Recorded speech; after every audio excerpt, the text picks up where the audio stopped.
দেই। কে প্রথম জঙ্গলে পৌঁছাবে? শিশু 2, আমি। চল, আমি তোমাদের সবাইকে ছাড়িয়ে যাব। শিশুরা দৌড়াতে থাকে। Voice, suspense. হঠাৎ শিশুরা এক পুরনো ভুতুড়ে বাড়ির সামনে এসে দাঁড়ায়। বাড়ির জানালা ভেঙে যায় এবং অন্ধকারে কিছু সিলুয়েট দেখা যায়। শিশু 3, এটা কি? শিশু 4, ভূত। ভূত, পালাও। শিশুরা দ্রুত পালানোর শব্দ শোনা যায়, তবে একজন শিশু পিছনে পড়ে যায়। শিশু 5, মাহিন, তুমি কোথায়? একটা ছোট মুহূর্তের জন্য নীরবতা, তারপর ঝোপঝাড়ে শব্দ হয়। ভয়েস, এমন সময় এক রহস্যময় গলা শোনা যায়। ভয় পাওয়ার কিছু নেই, আমি কোনো ভূত নই। আমি এক সাধক, এই জঙ্গলে একসময় ধ্যান করতাম। কি? শিশু 5, তুমি কে? সন্ন্যাসী, ধীর গলায়, আমি এক সন্ন্যাসী, এই জঙ্গলে দীর্ঘদিন ধরে সাধনা করতাম। কিন্তু এখন আমি একাই এখানে আছি।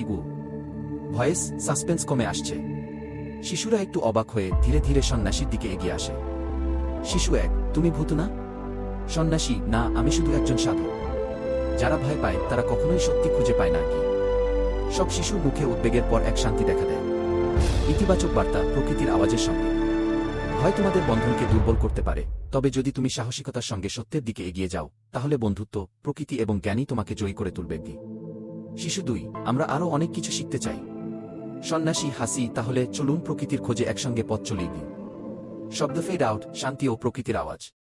এই স্ক্রিপ্টে সাসপেন্সের সাথে ভয় এবং শেষে ইতিবাচক বার্তা প্রদান করা হয়েছে, যা ছোটদের জন্য শিক্ষামূলক ও মনোরঞ্জক হবে। You shed.